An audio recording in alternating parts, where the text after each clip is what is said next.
logam berat bisa mengapung. Gak masuk akal ya. Tapi begitulah kapal baja bisa melintasi lautan.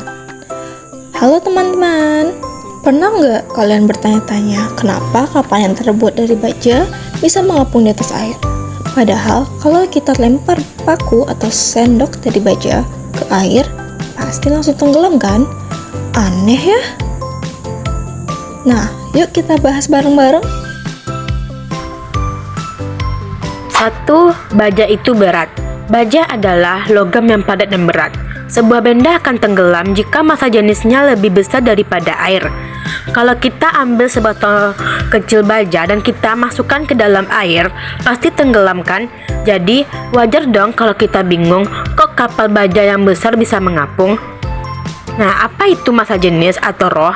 Massa jenis adalah perbandingan antara massa atau berat suatu benda dan volumenya. Rumus dari massa jenis tersebut yaitu roh sama dengan massa per volume.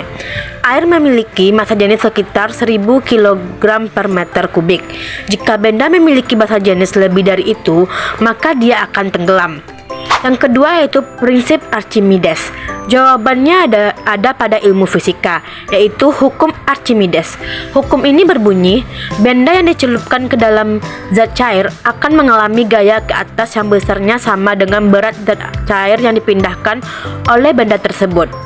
Artinya, kalau sebuah benda bisa memindahkan air dalam jumlah besar, maka air akan memberikan dorongan ke atas pada benda tersebut.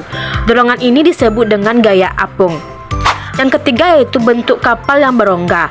Kunci dari kapal baja yang bisa mengapung adalah bentuk yang berongga dan besar. Meskipun bahannya berat, kapal baja memiliki ruang kosong berisi udara di dalamnya. Ruang kosong ini membuat rata-rata kerapatan atau massa jenis seluruh kapal lebih kecil daripada kerapatan air. Kerapatan atau massa jenis adalah perbandingan antara massa dan volume. Jika pertama yaitu massa jenis kapal lebih kecil dari air disebut kapal mengapung. Yang kedua, massa jenis kapal lebih besar dari air yaitu kapal tenggelam. Yang keempat, contoh sederhananya. Contohnya yaitu, coba ambil selembar aluminium foil.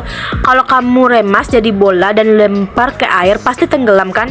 Tapi kalau kamu bentuk seperti perahu dengan rongga, dia bisa mengapung. Nah, kesimpulannya, jadi kapal baja bisa mengapung karena yang pertama, meski bahannya berat, bentuknya dirancang berongga dan besar. Yang kedua, untuk membuat kapal memiliki massa jenis total yang lebih kecil dari air. Nah, yang ketiga, sehingga menurut hukum Archimedes, kapal mendapatkan gaya apung cukup untuk menahan beratnya sendiri. Wah, luar biasa ya. Prinsip kuno ini masih jadi dasar teknologi modern loh. Nah, sekarang kalian tahu ya bahwa yang penting bukan hanya bahan dari kapal, tapi juga bentuk dan volumenya. Ilmu fisika itu memang keren, bisa menjelaskan hal-hal yang tampak mustahil.